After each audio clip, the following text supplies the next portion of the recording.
చిన్న సినిమా, చిన్న నిర్మాత, చిన్న డైరెక్టరు అని ఏమాత్రం కూడా ఒక్క క్షణం కూడా ఆలోచించకుండా వెంటనే మా యొక్క రిక్వెస్ట్ని మన్నించి మహానుభావులు, మహామనీషి, towering personality of India Shri గౌరవనీయులైన మాజీ ఉపరాష్ట్రపతి వెంకయ్యనాయుడు గారికి నా పాదాభివందనలు తెలుసుకుంటున్నాను. ఘంటసాల పాట అంటే అందరికీ తెలుసు, ఆ పాట ఎంత గొప్పదో తెలుసు, కానీ ఆయన వ్యక్తిత్వం మటుకు చాలా కొద్ది మందికి తెలుసు. ఆ వ్యక్తిత్వాన్ని కృషితో నాస్తి దుర్భిక్షం, వినయంతోనే విద్య ప్రకాశిస్తుంది అనడానికి నిలువెత్తు నిదర్శనం శ్రీ ఘంటసాల. ఆ విషయాన్ని సినిమాలో చెప్పడం జరిగింది. మరొక విషయం ఏమిటంటే, భారతదేశ సినిమా చరిత్రలోనే ఏ గాయకుని మీద కూడా పూర్తి నిడివి చిత్రం ఇంతవరకు రాలేదు. ఆ అవకాశాన్ని భగవంతుడు నాకు ఇచ్చినందుకు సర్వదా కృతజ్ఞుడిని. Thank you for your coming. Thank you very much. పెద్దలు, పూజ్యులు, ఇందాక రామారావు గారు చెప్పినట్టు the towering personality of India Venkaiah Naidu గారు నిజంగా టవరింగ్ పర్సనాలిటీ. తెలుగు జాతే కాదు, భారత జాతి గర్వించదగ్గ మౌనత నాయకుడైన వారికి ఘంటసాల గారు బయోపిక్ తీయడం అనేది ఆషామాషి కాదండి. ఘంటసాల గారు అంటే అనన్న సామాన్యం. ఓ ఎన్టీఆర్, ఓ ఏఎన్ఆర్, ఓ ఘంటసాల. ఎన్టీఆర్, ఏఎన్ఆర్ ఉన్నంతకాలం దేర్ ఈజ్ ఘంటసాల. ఏమి ఘంటసాల గారు అలాంటి మహనీయుని యొక్క చరిత్రని సినిమాగా తీసి ఆయన జన్మ ధన్యం చేసుకుంటున్నటువంటి దర్శకులు రామారావు గారికి, నిర్మాత అమ్మ వందనాల తల్లి మీకు. హే తమ్ముడు కమ్. ఎన్టీ రామారావు శ్రీకృష్ణ పరమాత్ముడు వేస్తే దండం పెట్టాం. అక్కినేని నాగేశ్వరరావు గారు బాటసారి ఇస్తే దండం పెట్టాం.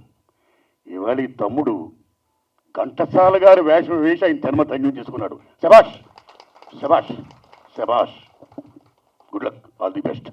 వారికి సుబ్బరాయ శర్మ గారికి, అశోక్ కుమార్ గారికి, ఇద్దరు అశోక్ కుమారులు. అమ్మ తల్లి మీకు, దామోదర్ సార్ నమస్కారం మీకు. ఏ ప్రభు మీకు అందరికీ వందనాలండి. పెద్దలు ఉన్నారు. నాకు ఘంటసాల గారి గురించి చాలా మాట్లాడాలనిపిస్తుంది, వెంకయ్యనాయుడు గారి గురించి చాలా మాట్లాడాలనిపిస్తుంది. నేను కాసేపు మాట్లాడొచ్చా? సార్ ఘంటసాల గారు అంటే మనందరికీ ఒక గాన గంధర్వుడుగా, ఒక గాయకుడిగానే పరిచయం. కానీ ఆ మహనీయుడు మీరు నమ్ముతారా, స్వతంత్ర సంగ్రామ పోరాట యోధుడైన ఘంటసాల గారు. ఆషామాషి జీవితం కాదు, జైలుకి వెళ్ళాడైనా, మా కొద్ది తెల్లదొరతోనన్నాడైనా. పాట పాడుతూ ఉద్యమాలు చేస్తూ బీభత్సంగా ఘంటసాల గారు చేసిన ఉద్యమం జైలుకి వెళ్ళి మామూలు కాదు, నవ్వుతూ భవిష్యత్తు. ఆ మహానుభావుడు ఎక్కడ కృష్ణా జిల్లాలోన పుట్టి సంగీతం నేర్చుకోవడం కోసం విజయనగరం వెళ్ళి, ఆయన పేదవాడు, ఇంటింటా దండుకొని వారోత్సవాలు తీసుకొని సంగీతం నేర్చుకుని అక్కడ కలవరానని విజయనగర సామ్రాజ్యంలో ఒక నాట్య కళాకారుని ఆవిడ. ఈ బాబు యొక్క ఘంటసాల గారి యొక్క ఆ జీల్ని చూసి ఆవిడ చేరదీసి గొప్పోడు చేస్తే ఆ మహానుభావుడు అంటాడు గొప్పోడైన తర్వాత, నేను ఈ వేళ ఇంత గొప్పోడిని అయ్యానంటే ఆ వేళ ఈ ఇంటింటికి నేను అడుక్కున్న ఆ అన్నం ఎవరున్నారు, ఆ తల్లి ఏ తల్లి వేసిందో ఆ భిక్ష వల్ల ఈ వేళ అంత గొప్పోడిని అయ్యాను అని చెప్పిన గొప్ప గ్రాటిట్యూడ్ మనిషి ఘంటసాల. ఘంటసాల మామూలు మనిషి కాదు. అలాంటైనా ఏమి పాడాడు, ఏమి మహానుభావుడు, అమరగాయకుడు. భగవంతుడు ఉన్నాడో లేడో తెలియదు కానీ నిజంగా భగవంతుడు ఉన్నాడు నేను శ్రీకృష్ణ పరమాత్మ యొక్క గీతోపదేశం పాడితే మనందరం కూడా దండం పెడతాం, తన్మత్యంతం. ద ఘంటసాల గారు great contribution to India, not only India, allow the world and Hinduism. That is Bhagavad Gita. Enough. ఒక సంగీత దర్శకుడిగా ఏం టాపర్ అయినా, ఒక సింగర్గా ఏం టాపర్ అయినా, ఒక స్వతంత్ర సంగ్రామ పోటీ ఎదురుగా ఏం టాపర్ అయినా, ఇన్ని కోణాల్లో ఇన్నిట్లో ఉన్న మహనీయుడు చాలా తక్కువ వయసులో 52 ఏట పరిణమించాడైనా. 2 సినిమాలు తీశాడైనా. 2 సినిమాలు కూడా బాగా ఫ్లాప్ అయ్యాయి. ఆర్థికంగా కష్టాలు పడిపోయాడు, మామూలు కష్టాలు కాదు. అదే దశ ఆయన గొంతు కూడా డ్యామేజ్ అయితే ఇక్కడ కాణిపాకం దగ్గర చిత్తూరులో ఒక వైద్యం ఇస్తుంది వికటించి చివరికి ఆ మహానుభావుడు అమరుడయ్యాడు. అలాంటి ఘంటసాల గారి యొక్క చిత్రాన్ని ఈ మహానుభావుడు తీయడం, ఆ మహానుభావుడి యొక్క చరిత్ర మనం తెలుసుకోవడమే కాదు, మొత్తం ప్రపంచంలో ఉన్న తెలుగు జాతి అందరినీ విజ్ఞప్తి చేస్తున్నా, ఘంటసాల గారి చిత్రాన్ని చూడండి. ఒక ఎన్టీఆర్, ఏఎన్ఆర్ కాదు, సినిమా ఇండస్ట్రీలో ప్రతి హీరోకి, ప్రతి క్యారెక్టర్కి, ఇంక్లూడింగ్ నాగేశ్వర రామారావు గారు, రేలంగ్ గారు కూడా ఆయన పాడి ఒప్పించి మెప్పించిన మహనీయుడు ఘంటసాల గారు. చిత్రాన్ని విజయం చేసి డబ్బు ది మోస్ట్ ఇంపార్టెంట్. ముందుకొచ్చిన తల్లి నిర్మాత అమ్మ, ఆవిడ బాగుండాలని నేను మనస్ఫూర్తిగా కోరుకుంటున్నాను. అయితే ఇక్కడ ఒక విషయం చెప్పాలి. ఒక స్వతంత్ర సంగ్రామ పోరాట యోధుడుగా భారతదేశ పరంగా, సేమ్ టైం భగవద్గీతను పాడి హిందూయిజం అంటే హిందూ మతం, హిందూ దేశం, మనందరూ హిందూస్మే. అలాంటి హిందూ దేశంలో నిజమైన ప్రామాణిక గ్రంథం ఏమంటే భగవద్గీత. నీ పని నువ్వు చేయి, రిజల్ట్ నాకు వదిలేని శిక్షణ పరమతం ఏం చెప్పాడో that is Bhagavad Gita, that is మన మతం. అలాంటి మత సారాంశాలైనా అమోఘంగా పాడి మెప్పించినందుకు, సొంత సంగ్రామ పోరాటం చేసినందుకు, ఆయన కాంట్రిబ్యూట్ చేసినందుకు, సంగీత దర్శకుడుగా, గాయకుడుగా, అమర గాయకుడుగా, అలవరు టోటల్గా ఈ వాట్ ఈ ప్లేడ్ ద రోల్. అలాంటి ఆయనకి నిజంగా భారతరత్న ఇవ్వాలండి. ఎస్, భారతరత్న ఇవ్వాలి. మీరు చెప్పట్లేదని పేర్కాణం. కీర్ణ ఘరానా రాగంలో చాలా ఫేమస్ పండిట్ భీమశంకర్ జోషి, రైట్? ఆయనకు భారతరత్న ఇచ్చారు. భూపేన్ హజారికాకి ఇచ్చారు. ఆయన ఒక అస్సామి గ్రేట్ సింగర్. మరి ఘంటసాల గారు ఏం పాపం చేశారండి? ఆయనకి ఇవ్వలేదు భారతరత్న. అక్కడ మన ఎన్టీ రామారావు గారికి ఇవ్వాలా, అక్కడ ఎంజీఆర్కి ఇచ్చారు. ఇక్కడ మన ఘంటసాల గారికి ఇవ్వాలా.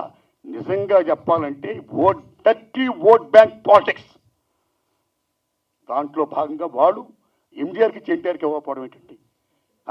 పండిట్ భీమ్ సింగ్ జోషి గారికి ఇచ్చి ఘంటసాల గారికి ఇవ్వకపోవడం, భూపేన్ హజారికి ఇచ్చి ఘంటసాల గారికి ఇవ్వకపోవడం ఏంటండి? వీళ్ళు నేషనల్ లెవెల్లో పాలిటిక్స్ ప్లే చేశారు, కాంట్రిబ్యూట్ చేశారు, సేవారంగం చేశారు, కళారంగం అన్ని రకరకాలకి ఇవ్వాలి. నేను మనస్ఫూర్తిగా ఘంటసాల గారికి, ఎన్టీ రామారావు గారికి భారతరత్న ఇవ్వాలని మనస్ఫూర్తి కోరుకుంటున్నా. ఎస్, సేమ్ టైం నా అదృష్టం ఆ మహానుభావుని చూశాను. మీరు నమ్ముతారా? ఆయన సొంత సంగ్రామ పోరాటంలో పాల్గొనడమే కాదు, తర్వాత ఆఫ్ ఇండిపెండెన్స్ తర్వాత భారతదేశంలో ఏ సమస్య వచ్చినా, ముఖ్యంగా మన ఆంధ్రప్రదేశ్లో ఏ సమస్య వచ్చినా సరే ఆయన గొంతిప్పేవాడు. విశాఖ ఉక్కు, ఆంధ్రుల హక్కు. ఎన్నోసార్లు ఆయన మీరు నమ్మండి 32 మంది బలిదానాలతో త్యాగం చేసిన విశాఖ ఉక్కుని ఎందుకు ఇవ్వదు గవర్నమెంట్ అని నిజంగా మహానుభావుడు గొంతెత్తి చెప్పాడు ఆయన. ఏమి ఘంటసాల గారు ఆయన? ఇందిరాగాంధీ ఆ రోజు 3 ముక్కలు చేస్తారంటే తప్పు ఇందిరాగాంధీ అని బహిరంగంగా చెప్పాడు ఆయన ఘంటసాల గారు. అందుకని విశాఖ ఉక్కు స్టీల్ ప్లాంట్ని ఇప్పటికైనా ప్రైవేటీకరణ చేయకుండా ఆ 32 మంది త్యాగాన్ని, ఆ ఉనికిని, విశాఖ ఉక్కు ఆంధ్రుల హక్కుని కాపాడాల్సిందిగా సెంట్రల్ గవర్నమెంట్ ఆఫ్ ఇండియా నేను కోరుకుంటూ, దానికి ఇదిగో ఇక్కడ ఉన్నాడు మహానుభావుడు వెంకయ్యనాయుడు గారు. ఆయన గురించి నిజంగా నేను చెప్పాలి. ఆయన ఎంత గొప్పవాడంటే, తమ్ముడు ఆయన యూనివర్సిటీ లీడర్, నేను కాలేజీ ప్రెసిడెంట్ని. అప్పుడు బీకాంకి మంచి డిమాండ్. మేము పిఏ చేసాం. తమ్ముడికి బీకాంలో జాయిన్ అవ్వాలని ఉంది. సీట్ కావాలంటే ఆంధ్ర యూనివర్సిటీకి వెళ్ళాలి. నేను ఆంధ్ర యూనివర్సిటీకి వెళ్ళి ఆ తమ్ముడిని తీసుకొని వెళ్ళి రిజిస్ట్రార్ గారిని రిక్వెస్ట్ చేయడం కోసం వెళితే అక్కడ మా అందరికీ దర్శనం దొరకట్లా. ఇంకెవరు చేయాలి? ఏం చేయాలంటే వెంకయ్యనాయుడు గారిని పట్టుకోవాలి అని వెంకయ్యనాయుడు గారి కోసం వెయిట్ చేస్తుంటే లీడర్, డైనమిక్ లీడర్ వెంకయ్యనాయుడు గారు ఏమి విశాఖకు స్టీల్ ప్లాంట్ కోసం ఏం చేశాడైన ఉద్యమం, జయాంధ్ర ఉద్యమం ఏం చేసి అగస్టీన్ వెంకయ్యనాయుడు గారు అసలు వాడు వస్తుంటే అసలు మామూలు కాదు. ఆ వెంకయ్యనాయుడు గారి కోసం వెయిట్ చేస్తుంటే వెంకయ్య గారు వస్తున్నాడు. ఆయన నేను దండం పెట్టా, ఏం తమ్ముడు అన్నాడు. సార్ ఇలా సీట్ చేయండి సార్. మీరు నమ్మండి, ఆ కాగితం తీసుకొని అలా వెళ్ళి రిజిస్ట్రార్ గారి దగ్గరికి వెళ్ళి సంతకం చేయించి సీటు మాకు గ్రాంట్ చేయించేసి వచ్చేసి సీటు మాకు ఇచ్చేసి ఆయన వెళ్ళిపోతున్నాడు అంతే. కనీసం థ్యాంక్స్ కూడా ఆయన sir sir sir thanks sir అంటే కూడా అసలు దట్ ఈస్ వెంకయ్యనాయుడు గారు. ఎన్టీ రామారావు గారు పదవిచ్యుతులైన తర్వాత ఇది అక్రమంగా జరిగిందని చెప్పి ఏమి డెమోక్రట్గా ఫైట్ చేశాడు మహానుభావుడైనా. ఫైట్ చేయడమే కాదు, ఫైట్ చేయించాడు ఆయన. ఏం రోడ్లు చేశాడు? దెబ్బ కింద దిగి వచ్చింది, మళ్ళా పెట్టింది. దట్ ఈస్ వెంకయ్యనాయుడు గారు. విశాఖపట్నం స్టీల్ ప్లాంట్ ఉద్యమం కానీ, జయాంధ్ర ఉద్యమం కానీ, రామారావు గారిని పదవిచ్యుతులు చేసిన మౌనత ఉద్యమం కానీ, డెమోక్రట్ సేవ్ చేసే ప్రజాస్వామ్యాన్ని పరిరక్షించండి అని చేసిన ఉద్యమం కానీ, ఎమర్జెన్సీలో ఇందిరాగాంధీకి వ్యతిరేకంగా అమోఘమైన ఉద్యమాలు చేసి లాఠీ దెబ్బలు దీన్ని జైలుకి వెళ్ళి వచ్చిన విరాధుడు పోటీయోధుడు మన వెంకయ్యనాయుడు గారు. నిజంగా బాగా చెప్పారు మీరు, టవరింగ్ పర్సనాలిటీ అని. Is really towering personality. ఏమి భాష, ఏం భాష, ఏం పటిమ. జనరల్గా తెలుగులో భాష వచ్చిన వాళ్ళు తెలుగులో ప్రాసలు వేస్తారు ఆయన తెలుగులోని ప్రాసలే, ఇంగ్లీష్లోని ప్రాసలే, హిందీలోని ప్రాసలే, ఏం వాక్పటిమ నిజంగానైనా. అలాంటి వెంకయ్య నాయుడు గారిని సభాముఖంగా ఘంటసాల గారికి అసలు నివాళులు ఇవ్వాలంటే నేను ఒక విజ్ఞప్తి చేస్తున్నా. ఆయన మాజీ ఉపరాష్ట్రపతి, బీజేపీ స్టేట్ సెంట్రల్ నాయకుడైనా, వాజ్పేయి గారు, వారాణి గారితో డి అన్న మహనీయుడైనా, అలాంటి మహానుభావుని ఈవేళ నేను అయ్యా వెంకయ్యనాయుడు గారు సభాముఖంగా విశాఖపట్నం స్టీల్ ప్లాంట్ని ప్రైవేటీకరణ చేయకుండా మీరు నరేంద్ర మోడీ గారు చెప్పండి సార్, దండం పెడతా మీకు, చెప్పండి సార్. మీరు మాజీ ఉపరాష్ట్రపతి, ఓ టవరింగ్ పర్సనాలిటీయా, ఓ వెంకయ్యనాయుడు గారు టాప్ రాజేపర పక్కన పెడతాపండి. Your son of the soil, your son of the soil. Telugu జాతి బిడ్డ మీరు, తెలుగు జాతి బిడ్డగా మీరు విశాఖపట్నం స్టీల్ ప్లాంట్ని ప్రైవేట్గా అవ్వకుండా మీరు చెప్పండి సార్. మీకు ఆ వాల్యూ ఉంది. ఇవాళ కొత్తగా నక్కపల్లిలో ఉన్నట్టు విశాఖపట్నం స్టీల్ ప్లాంట్ పెడతారట, నాన్ సెన్స్. పక్కన విశాఖపట్నం వదిలేశారు, నక్కపల్లిలో పెడతారట. ఉన్న ప్రజలు కూడా నక్కపల్లిలో మేము స్థలాలు ఇస్తాం, స్టీల్ ప్లాంట్ పెట్టారు. తప్పు ప్రజలారా, నక్కపల్లి ప్రజలారా, మీకు దండం పెడుతున్నా, విశాఖపట్నం కాపాడండి. 32 మంది త్యాగాలతో ఉన్న మహాతల్లిది, బలిదానం చేసిన మహాతల్లిది విశాఖపట్నం స్టీల్ ప్లాంట్. అందుకని వెంకయ్యనాయుడు గారిని విజ్ఞప్తి చేస్తున్నా, అలా చెయ్యండి సార్. అదే అసలు చేసిన నివాళులు ఘంటసాల గారికి. Thanks a lot.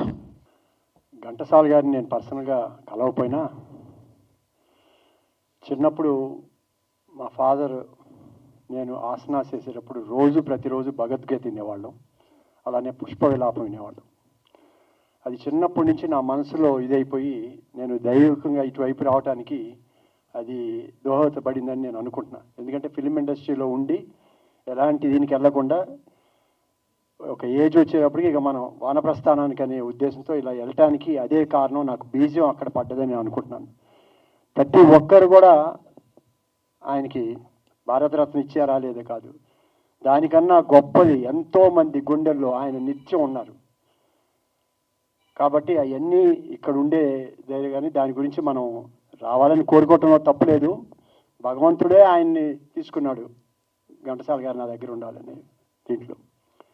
సో అది ఆయన అడిగారు, అది తప్పు కాదు. బట్ ఆయన ఎవరేం చెప్పినా ఆయన చాలా చేశారు. చాలా నాకు బాగా గుర్తు, పొట్టి శ్రీరాములు గారు మద్రాసులో నిరాహార దీక్ష చేసి, ఆమరణ నిరాహార చేసి చనిపోతే పట్టించుకోవాలా.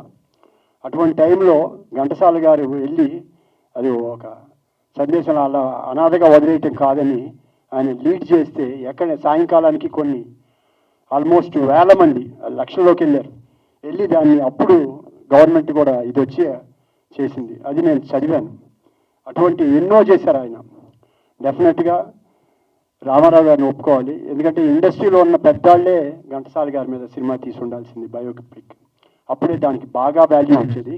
కానీ ఆయన దాని మీద ఉన్న అభిమానంతో, ఆయనకున్న వనరులతో, ఆమె మేడం వాళ్ళ యొక్క కృషి చేసి మ్యాక్సిమం వాళ్ళు చేయగలిగింది చేశారు. డెఫినెట్గా ఎందుకంటే ఘంటసాల గారే ఒక బ్రాండ్.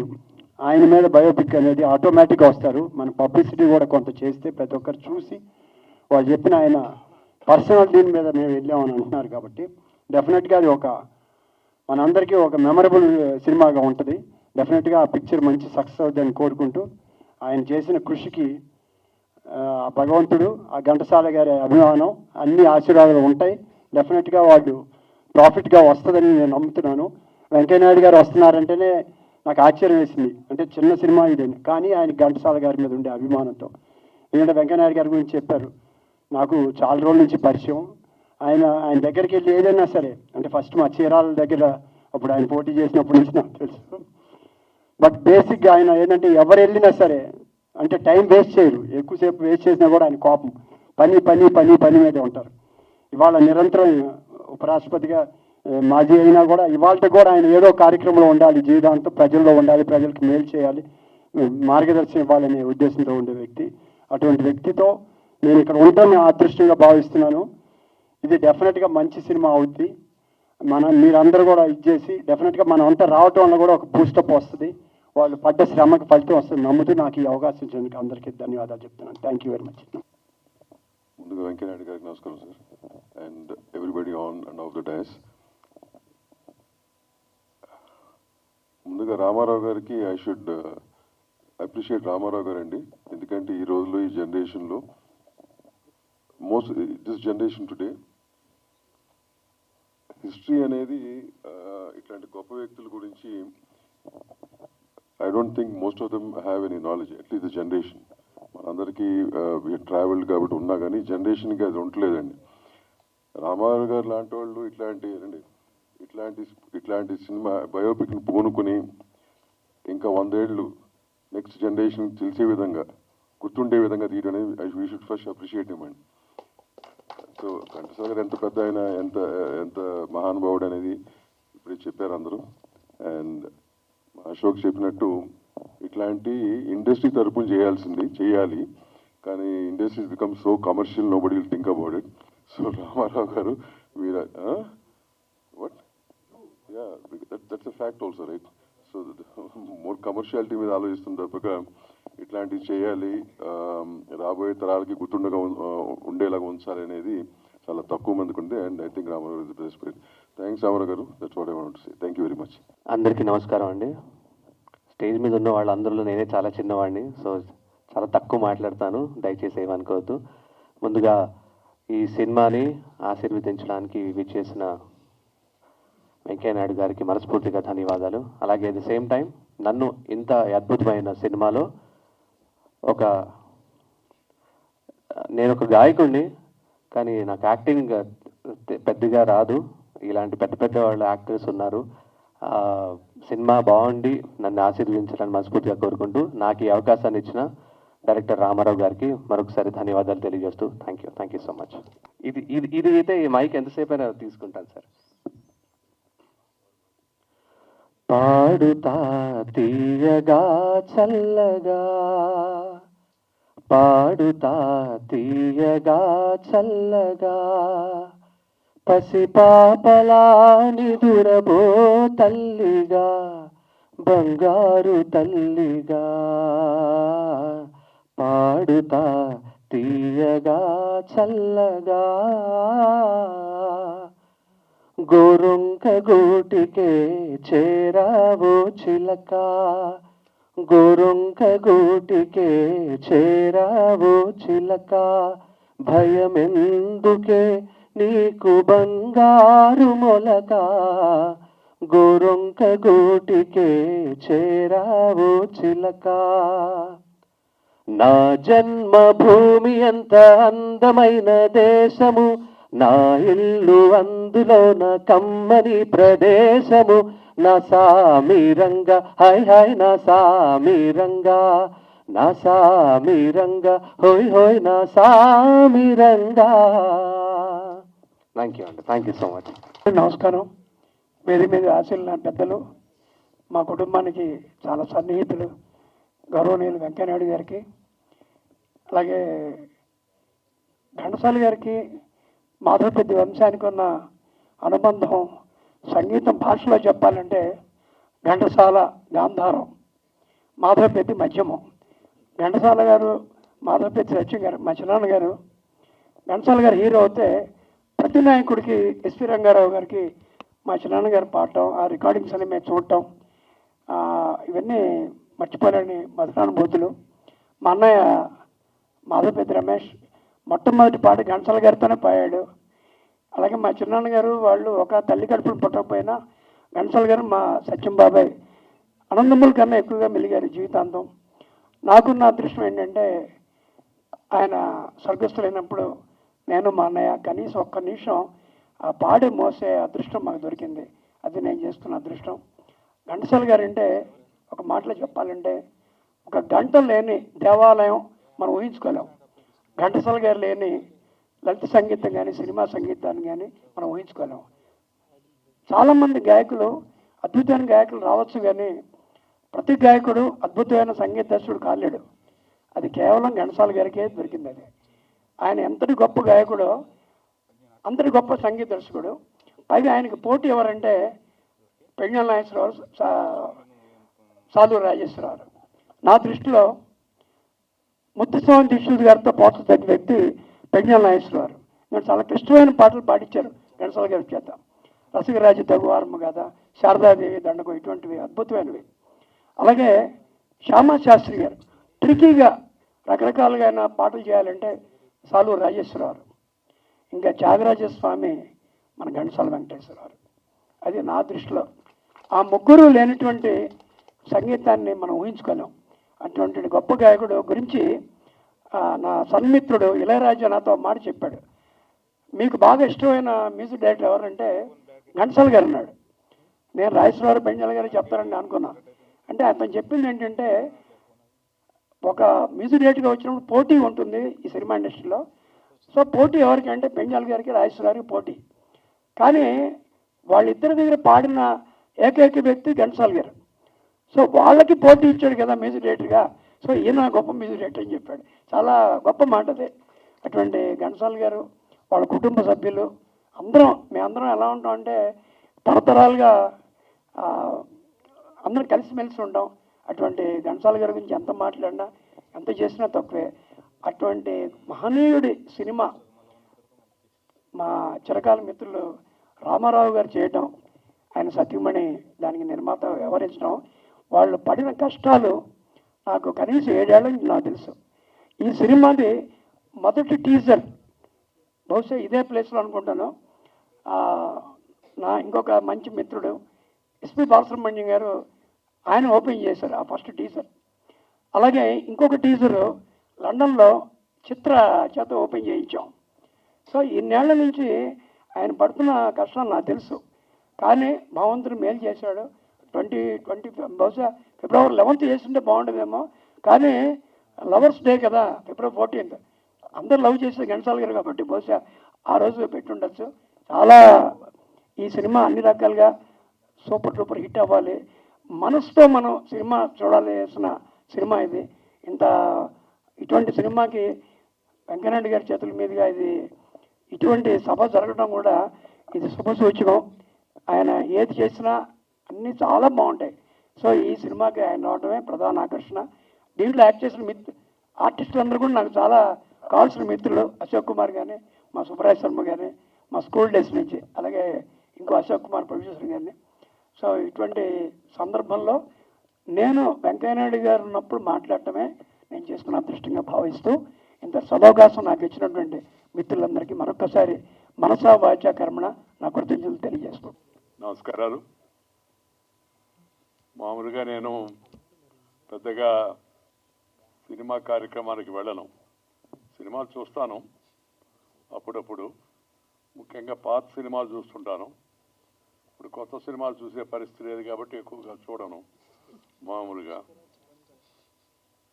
కానీ ఈ కార్యక్రమం శ్రీ ఘంటసాల గారి వారి జీవితం నవతరానికి, యువతరానికి, నేటి తరానికి తెలియజెప్పేంటక్క వారి సమగ్ర జీవితాన్ని ఇతివృత్తంగా తీసుకొని సినిమా తీసాము, అన్ని విషయాలను కూడా స్పృశించామని చెప్పిన తర్వాత తప్పనిసరిగా నేను వస్తాను. ఎందుకంటే ఈనాటి యువతరానికి, నేటి తరానికి ఘంటసాల గారి జీవితాన్ని గురించి తెలుసుకోవాల్సిన అవసరం ఎంతో ఉంది.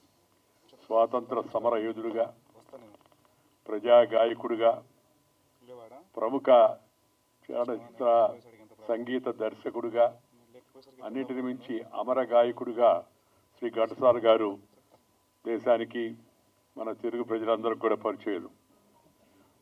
తెలుగు వారి యొక్క మనసుల్లో చిరంజీవిగా నిలిచిన తొలితరం సినీ నేపథ్య గాయకులు శ్రీ ఘంటసాల వెంకటేశ్వరరావు గారు. వారి జీవితం ఆధారంగా రూపొందించిన ఘంటసాల ది గ్రేట్ చిత్రాన్ని హైదరాబాద్ ప్రసాద్ ల్యాబ్స్లో వీక్షించే అవకాశం లభించడం చాలా ఆనందదాయకం. నాకు అనుకోకుండా గత 2-3 రోజులుగా కాస్త నడువు నొప్పి ఎక్కువైంది. నిన్నైతే అసలు మొన్న రాత్రి నుంచి అయితే కదలలేకపోయాను.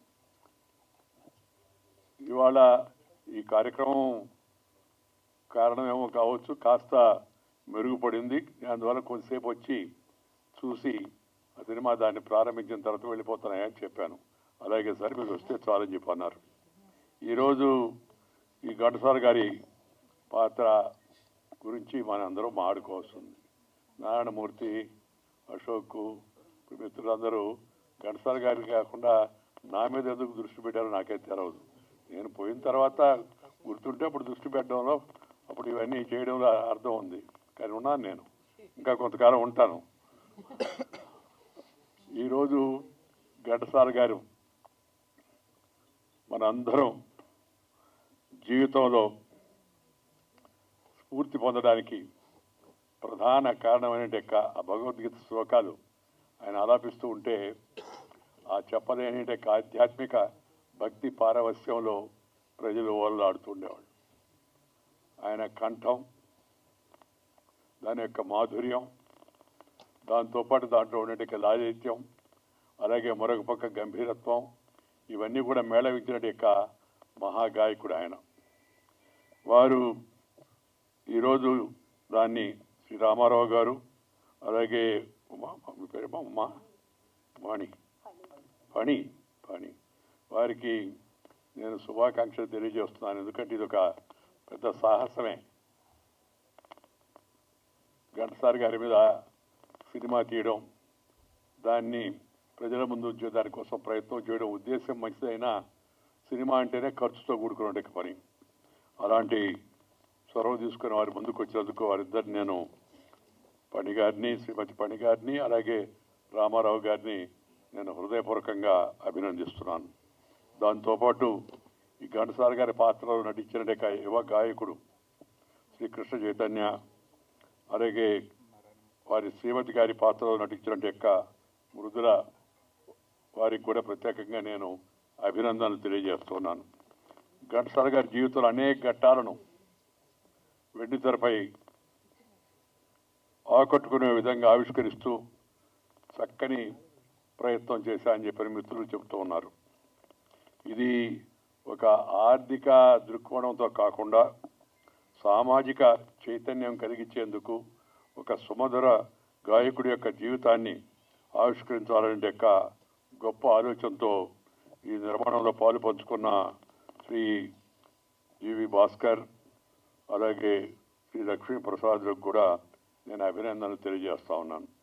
ఘంటసాల గారు ఈ శతాబ్ది గాయకుడు, the singer for the century అనే మాట మనం వింటుంటాం. నేనేమంటానంటే ఆయన అమర గాయకుడు. ఈ సంగీత ప్రపంచం ఉన్నంత కాలం ఘంటసాల గారు అందరి మనసులో ఉంటాడు. ఒక సాధారణ వ్యక్తిగా మొదలైన ఆయన జీవితం సంగీతంతో సాగుతూ స్వాతంత్ర సమరయోధుడుగానే కాకుండా ఒక సినీ గాయకుడిగా, సంగీత దర్శకుడిగా, భగవద్గీత గానాన్ని అందించిన తొలి తెలుగు స్ఫూర్తిగా భావితరాలకు ఆయన ఆదర్శంగా నిలుస్తాడని చెప్పి నేను భావిస్తూ ఉన్నాను. వారి జీవితంలోని అనేక ఘట్టాలను ఆవిష్కరించిన ఘంటసాల ది గ్రేట్ చిత్రాన్ని ప్రేక్షకులు ఆదరిస్తారని, ప్రోత్సహిస్తారని, ఘంటసాల గారి అభిమానులు వారందరూ కూడా దీన్ని ఆస్వాదిస్తారని చెప్పని నేను భావిస్తున్నాను. ఆస్వాదించడం లేదా ఆశీర్వదించడం, ఆనందించడం అంటే సినిమాకు వెళ్ళడం, మనకు తెలిసిన వాళ్ళని కూడా సినిమాకు తీసుకెళ్ళడం.